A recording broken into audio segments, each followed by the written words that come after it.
तुम बस अपने आप से मत हारना, फिर तुम्हें कोई नहीं हरा सकता। अगर आपके दिल में जुनून है जीतने का, आपने सोच लिया और ठान लिया कि मुझे जीतना है, तो आपको कोई नहीं हरा सकता। हेलो गाइस, मैं प्रदीप नागर आप सभी का वेलकम करता हूं हमारे यूट्यूब चैनल बायो मंत्र में। दोस्तों, आज की इस वीडियो में हम नई कड़ी से जुड़ेंगे और नई कड़ी हमारी है क्लास 11th की बायोलॉजी, जिसको हम टॉपिक वाइज या हम चैप्टर वाइज जो है यहाँ पर स्टडी करेंगे, पार्ट वाइज पढ़ेंगे और डिटेल से अच्छी तरीके से शॉर्ट ट्रिकली हम पढ़ने वाले हैं। और यहाँ पर हम जो है 11th पास करने के लिए नहीं पढ़ेंगे बिल्कुल भी। यहाँ पर हमारा टारगेट रहेगा जेट, BHU और ICR। ठीक है, ये तीनों के तीनों हमारे टारगेट रहेंगे और इसी लेवल से हम यहाँ पर पढ़ने वाले हैं। तो गाइज स्टार्ट करते हैं आज के लेक्चर को। स्टार्ट करने से पहले अगर आप चैनल को पहली बार विजिट कर रहे हैं तो चैनल को सब्सक्राइब कर लीजिए और पास में जो बेल आइकन है उसको प्रेस कर लीजिए। और दोस्तों, जितने भी अपने साथी हैं 11th और 12th और जेट, BHU, ICR की तैयारी करने वाले, उन सभी दोस्तों को जो है सचेत कर दीजिए। इस वीडियो को उनके साथ जो है अपने साझा कर लीजिए ताकि उन लोगों का भी फायदा हो सके। चलिए गाइज स्टार्ट करते हैं आज के लेक्चर को। आज की इस लेक्चर के अंदर हम जुड़ेंगे जीव विज्ञान के परिचय से। जीव विज्ञान का परिचय में कुछ इंपॉर्टेंट बातें हम आज करने वाले हैं, जो कि बहुत ही दिलचस्प आज की बातें रहने वाली है। चलिए स्टार्ट करते हैं। सबसे पहले कि जो जीव विज्ञान है आखिर में यह है क्या, तो ध्यान रखिएगा, जीव विज्ञान एक प्रकार की प्राकृतिक विज्ञान है जो कि कई भागों में बटी हुई। जीव विज्ञान और आप क्या देते हो इसको, जंतु विज्ञान, पादप विज्ञान, ठीक है, सूक्ष्म जैविकी विज्ञान, आनुवांशिकी विज्ञान, इस तरीके से अनेक प्रकार के जो है यहाँ पर भाग हमें देखने को मिलते हैं। उन सभी की हम जो है बारी बारी से यहाँ पर बात करने वाले हैं। लेकिन आज की इस वीडियो में हम जनरली बात करने वाले हैं सामान्य विज्ञान की। ठीक है, प्राकृतिक विज्ञान किस तरीके से हमारे सामने देखने को मिलती है, और फिर हम स्टार्ट करेंगे हमारा चैप्टर और चैप्टर को पढ़ेंगे आगे। ठीक है, तो चलिए स्टार्ट करते हैं। बात करते हैं जीव विज्ञान जो है एक प्रकार की प्राकृतिक विज्ञान है। प्राकृतिक विज्ञान है और इस प्राकृतिक विज्ञान में हम सभी जीवित जीवों का क्या करते हैं, अध्ययन करते हैं। सभी जीवित जीवों का अध्ययन करते हैं जिसमें हमारे सामने कौन कौन से फैक्ट आते हैं, जैसे कि हम जीवित जीवों में किन किन चीजों का यहाँ पर अध्ययन करते हैं। तो ध्यान रखिएगा, वृद्धि, विकास, संरचना, नामकरण, वितरण, वर्गीकी, इन सभी की जो है हम इन जीवित जीवों के बारे में जो है इस विज्ञान में, प्राकृतिक विज्ञान में या जीव विज्ञान में हम अध्ययन करते हैं। चलिए आगे की कड़ी से जुड़ते हैं हम कि जो जीव विज्ञान है यह शब्द, इसके शब्द की उत्पत्ति कैसे हुई है। जीव विज्ञान शब्द की उत्पत्ति की जब हम बात करते हैं तो ध्यान रखिएगा, ग्रीक भाषा का एक शब्द आता है आपके पास में, ग्रीक भाषा। अगर आपसे पूछा जाए कि जीव विज्ञान किस भाषा का शब्द है तो ग्रीक भाषा का शब्द है। और यहां से हमारे पास में दो वर्ड आते हैं, BIOS plus लोगस। BIOS plus लोगस। BIOS का मतलब अगर हम देखें, जानना चाहें तो बायोस का मतलब होता है लाइफ और लोगस का मतलब होता है स्टडी।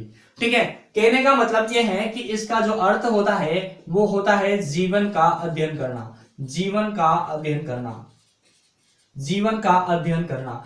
बात करें यहां से कि जीव विज्ञान जो शब्द है इसका सर्वप्रथम प्रयोग किसने किया था। जीव विज्ञान शब्द का सर्वप्रथम शब्द का प्रयोग किसने किया था, तो ध्यान रखिएगा, यहां से आपके पास में आ जाता है लेमार्क व ट्रेविरेनस ने। लेमार्क व ट्रेविरेनस ने जो है सबसे पहले जीव विज्ञान शब्द का जो है यहाँ पर प्रयोग किया था। जीवों को पादप व जंतु दो भागों में किसने बांटा था। ठीक है, जीवों को पादप व जंतु दो भागों में किसने बांटा था, तो ध्यान रखिएगा, ओडम नामक एक साइंटिस्ट आता है आपके पास में। ओडम नामक साइंटिस्ट ने जीवों को पादप और जंतु दो भागों में बांटा था। बात करें फादर ऑफ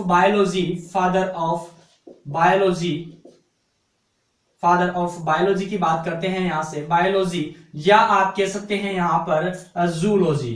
ठीक है, जूलॉजी। तो दोनों की अगर बात करें तो फादर ऑफ बायोलॉजी या जूलॉजी किसको कहते हैं, तो अरस्तु। नाम तो सुना ही होगा आपने अरस्तु का, अरस्तु, एरिस्टोटल इसको इंग्लिश में बोलते हैं। यहां से देखिए, बायोलॉजी और जूलॉजी के जो फादर हैं वो कौन है, अरस्तु है। लेकिन थोड़ी सी यहां पर डाउट आपको फील हो सकती है, देखिए कि जूलॉजी के जो जनक हैं या फादर ऑफ जूलॉजी हम जिसको कहते हैं उसका नाम है Antonie van Leeuwenhoek. Antonie van Leeuwenhoek. तो इस बात पे थोड़ा सा गौर कीजिएगा कि अगर आपसे नॉर्मली पूछा जाता है कि फादर ऑफ बायोलॉजी या जूलॉजी किसे कहते हैं तो अरस्तु को, लेकिन परमानेंटली अगर आपसे पूछा जाए जूलॉजी तो एंटोनी ऑन लीवेनहॉक भी आपको ध्यान रखना है। या तो आपको अरस्तु मिलेगा या फिर एंटोनी ऑन लीवेनहॉक मिलेगा, दोनों में से क्या टिक करना है वो आपके ऊपर डिपेंड करता है। यहाँ पर अगर आपने अच्छे से पढ़ा है तो आप आसानी से उस का आंसर जो है दे सकते हैं। बात करें यहां से कि जो जीव विज्ञान है उसकी सबसे छोटी इकाई क्या होती है। जीव विज्ञान की सबसे छोटी इकाई, सबसे छोटी इकाई की जब हम बात करते हैं तो आपके पास में आ जाती है कोशिका। क्या आ जाती है? कोशिका। इसी कोशिका को, या हम कह सकते हैं एक तरीके से और क्वेश्चन आता है हमारे पास में कि संरचनात्मक व क्रियात्मक इसे इकाई किसे कहते हैं। हमारे शरीर की संरचनात्मक और क्रियात्मक इकाई किसे कहते हैं तो वो भी क्या हो जाता है आपके पास में कोशिका या सेल। ठीक है, सबसे छोटी इकाई है। बात करें यहां से आगे की कि फादर ऑफ बॉटनी या फिर आप कह सकते हैं father of botany and ecology. जब फादर ऑफ बॉटनी और इकोलॉजी की बात आती है तो आपके पास में साइंटिस्ट हो जाते हैं थियोफ्रेस्टस। क्या नाम है? थियोफ्रेस्टस। ठीक है, बात करें यहां से देखिए कोशिका शब्द की बात की है तो आपके दिमाग में और मन मस्तिष्क में एक बात जरूर आई होगी कि सर कोशिका की खोज किसने की है। तो ध्यान रखिएगा, कोशिका की खोज किसने की है तो रॉबर्ट हुक ने की है। कब की है तो 1665 में की है। किसमें की है तो कोर्क पादप में की है। किसमें की है? कोर्क पादप में की है। अब देखिए रॉबर्ट हुक के नाम पर कौन कौन सी उपलब्धियां जो है रहती है यहाँ पर, तो ध्यान रखिएगा कोशिका की खोज किसने की? कोशिका की खोज रॉबर्ट हुक ने की। कोशिका शब्द किसने दिया? शब्द किसने दिया तो रॉबर्ट हुक ने दिया। सेल्यूलस शब्द किसने दिया तो रॉबर्ट हुक ने दिया। और बात करें कोशिका के जनक या कोशिका विज्ञान के पिता किसको कहा जाता है? कोशिका विज्ञान के पिता, कोशिका विज्ञान के पिता, तो वो भी किसको कहा जाता है? रॉबर्ट हुक को कहा जाता है। और ये कोशिका के बारे में सारी चीजें हमें मिलती है इनकी पुस्तक माइक्रोग्राफिया से। किससे मिलती है? इनकी पुस्तक माइक्रोग्राफिया से। माइक्रोग्राफिया से जो है इनकी कोशिका की सारी जानकारी हमें मिल जाती है।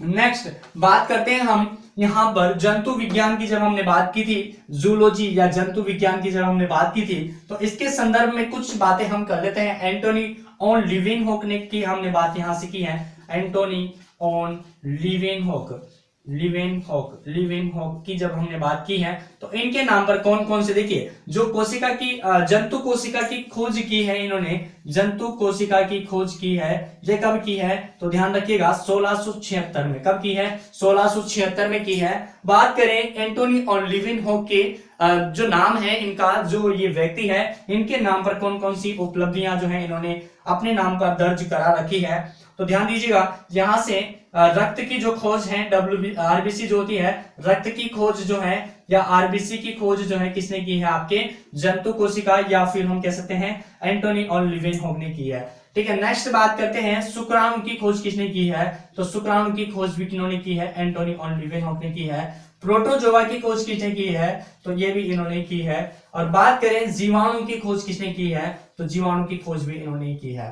ठीक है, ये सारी चीजें आपको ध्यान रखनी है यहाँ से बारी बारी से। तो ये चीजें हमने यहाँ पर सारी चीजें पढ़ ली है और अच्छी तरीके से आपको याद भी हो गई होगी। आगे बात करते हैं हम इनके संदर्भ में कुछ मोस्ट इंपोर्टेंट पॉइंटों की, जो कि इस तरीके से आपको पढ़ने हैं और याद रखने हैं। तो दोस्तों आगे स्टार्ट करते हैं हम। यहाँ से देखिए आगे बात करते हैं कि एक और वैज्ञानिक आता है आपके पास में जिसका नाम है आधुनिक वर्गीकरण का सिद्धांत। आधुनिक वर्गीकरण का सिद्धांत। आधुनिक वर्गीकरण का सिद्धांत। आधुनिक वर्गीकरण का सिद्धांत किसने दिया तो ये ध्यान रखिएगा आप, आधुनिक वर्गीकरण का जो सिद्धांत है ये दिया है आपके कैरोलस लिनियस ने। किसने दिया है? कैरोलस लिनियस ने। कैरोलस लिनियस ने, तो ध्यान रखिएगा। और ये दिया है, आगे हम बात करते हैं। देखिए आधुनिक वर्गीकरण का सिद्धांत तो किसने दिया? कैरोलस लिनियस ने। ठीक है, जो वर्गीकरण की जो प्रणालियां हैं, आधुनिक जो वर्गीकरण की प्रणाली है जिसके माध्यम से इन पादपों और जंतुओं को या सभी पादप और जंतुओं को वर्गीकृत किया गया है। ठीक है, तो ये किसने किया है? कैरोलस लिनियस ने। नेक्स्ट सेकंड नंबर पे बात करते हैं कि कोशिका सिद्धांत किसने दिया। ठीक है, कोशिका सिद्धांत किसने दिया, तो ध्यान रखिएगा कोशिका सिद्धांत। जब कोशिका सिद्धांत की बात आती है तो ये दिया है आपके कोशिका सिद्धांत, और दिया कब है तो इसकी बात कर लेते हैं 1838 से 1839 में। ठीक है, 1838 और 1839 में ये कोशिका सिद्धांत दिया है। दिया किसने है तो ध्यान रखिएगा मेथियास स्लाइडेन व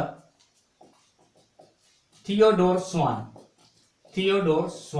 दोनों का नाम ध्यान रखना। देखिए, पादप और जंतु दोनों को मिलाकर इन्होंने जो है एक कोशिका सिद्धांत दिया था, जिसमें देखिए 1838 में तो आपके जो पादप हैं, पादपों के बारे में किसने बताया तो मेथियास स्लाइडेन ने बताया, और जंतुओं के बारे में किसने बताया इस सिद्धांत में तो थियोडोर स्वान ने बताया। स्वान से ध्यान रखिएगा, स्वान मतलब होता है कुत्ता। ठीक है, और कुत्ते से ध्यान रखना, कुत्ता क्या है एक जंतु है, और बचा क्या पादप, पादप आपके हो गया यहां से। ठीक है, 1838 में तो पादप के बारे में, 1839 में जंतु के बारे में। नेक्स्ट बात करते हैं प्राकृतिक वर्ण का सिद्धांत किसने दिया। प्राकृतिक वर्ण का सिद्धांत की जब हम बात करते हैं तो यहां से देखिए 1858 की जब ये बात है, 1858 की बात है, और ये दी है आपके चार्ल्स डार्विन ने। किसने, चार्ल्स डार्विन ने। ठीक है, प्राकृतिक वर्ण का सिद्धांत किसने दिया तो चार्ल्स डार्विन ने दिया। कब दिया, 1858 में दिया। विशेषतः मुख्यतया जो है कि एग्जाम में क्वेश्चन यहां से देखने को मिलता है, किस तरीके से दिया कि अगर कोई भी प्रकृति के अंदर कोई भी जीव है, अगर वो अच्छी तरीके से उसके अंदर ठीक है समझौते से रहता है, या उस प्रकृति के जितने भी क्लाइमेट वगैरह होते हैं, वातावरण परिवर्तन होता है, तो उनमें अगर वो जीवित रहता है तो आगे बढ़ जाता है, उसका विकास सतत रूप से होता रहता है। लेकिन जब उन क्लाइमेट या परिवर्तनों को कोई जीव सहन नहीं कर पाता है तो वो क्या हो जाता है, वहां से लुप्त हो जाता है, या उन लक्षणों का ये वो क्या हो जाता है, वहां पे लुप्त हो जाता है। ठीक है, जिनका प्रयोग वो वातावरण में नहीं करते हैं। यही है आपके डार्विन का, चार्ल्स डार्विन का प्राकृतिक वर्ण का सिद्धांत। नेक्स्ट बात करते हैं भारतीय चिकित्सा का जनक। ठीक है, भारतीय चिकित्सा विज्ञान का जनक किनको कहा गया है, भारतीय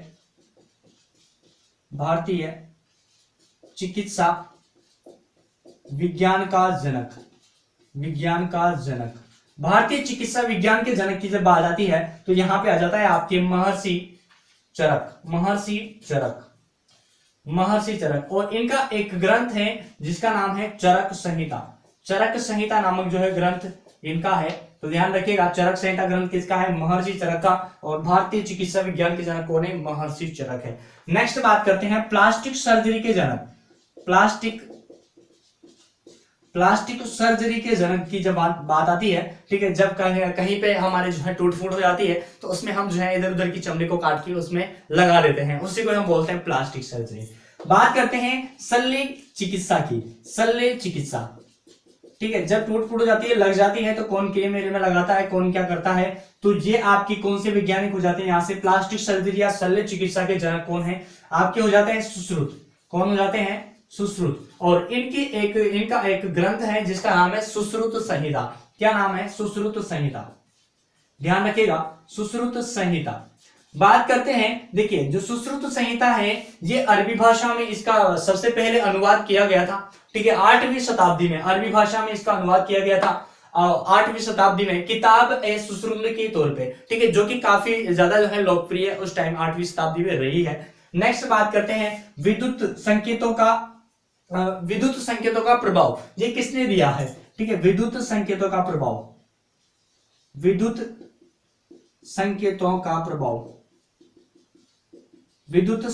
प्रभाव।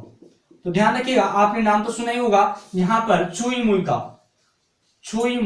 छुई मुई या लाजवंती का नाम तो सुना ही होगा। ठीक है, जिसमें अगर इसकी पत्तियों पर कोई भी हाथ लगा देता है तो वो क्या हो जाती है, मुरझा जाती है, वहां पे क्रमानुकुंचन गति होती है वो। ठीक है, और धीरे धीरे वापस क्या हो जाती है, वो जो अपने यहाँ पर पत्तियां होती है छोटी छोटी, वो वापस से खिल जाती है। ठीक है, तो ये सिद्धांत जो है विद्युत संकेतों का प्रभाव जो है किसने बताया, तो ध्यान रखिएगा जगदीश चंद्र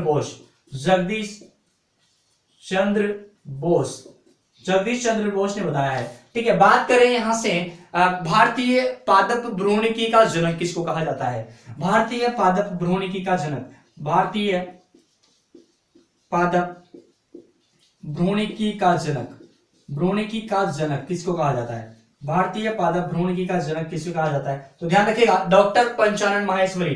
ठीक है, डॉक्टर पंचानन माहेश्वरी। क्या नाम है? डॉक्टर पंचानन माहेश्वरी। देखो किस तरीके से इन्होंने जो है पादप भ्रूणकी का जनक इनको कहा गया है। तो इन्होंने जो है सबसे पहले क्या किया, जो पुष्पीय पादप हैं उनको जो है परख नली में, ठीक है, परख नली में उनका निषेचन करवाया। पुष्पीय पादपों का निषेचन कहां पे करवाया? परख नली में करवाया। तो इसीलिए डॉक्टर पंचानन माहेश्वरी को पादप भ्रूणकी का जनक कहा जाता है। नेक्स्ट अगर हम बात करें यहां से, तो भारत में हरित क्रांति के जनक किसको कहा जाता है? ये भी क्वेश्चन बहुत ज्यादा पूछा जाता है। भारत में हरित क्रांति के जनक किनको कहा जाता है? तो ध्यान रखिएगा, एम.एस. स्वामीनाथन। अगर आपके पास में ये नहीं आता है ऑप्शन में, अगर ये नहीं आता है तो दूसरा चांस क्या है आपके पास में? देखिए, अगर भारत में हरित क्रांति के जनक में ऑप्शन में नहीं आता है एम.एस. स्वामीनाथन, तो ध्यान रखिएगा एक नाम और आता है आपके पास में, श्री सुब्रमण्यम। वैसे तो सुब्रमण्यम, ठीक है, सुब्रमण्यम। तो ध्यान रखना, श्री सुब्रमण्यम जो है ये भी भारत में सबसे पहले हरित क्रांति को लाने में जो इनकी सहायता है वो सबसे पहले सुब्रमण्यम जी लेके आए थे। लेकिन इनका साथ किसने दिया? एम.एस. स्वामीनाथन ने दिया, इसीलिए इनका नाम यहाँ पर दर्ज हो जाता है। ठीक है, लेकिन आपको सुब्रमण्यम भी ध्यान रखना है, स्वामीनाथन भी ध्यान रखना है। बात करें विश्व में हरित क्रांति का जनक किनको कहा जाता है? हरित क्रांति का जनक विश्व में किसको कहा जाता है? तो ध्यान रखिएगा यहां से क्या ध्यान रखना है आपको? ई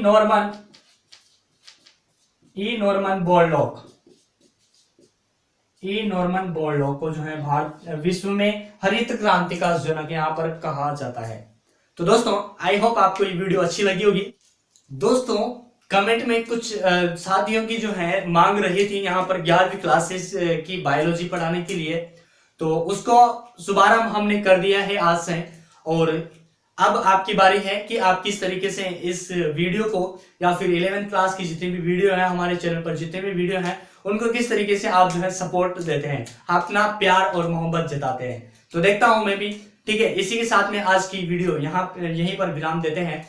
तो दोस्तों, फिर मिलते हैं अपन नई कड़ी के साथ में। तब तक के लिए जय हिंद, जय भारत, वंदे मातरम।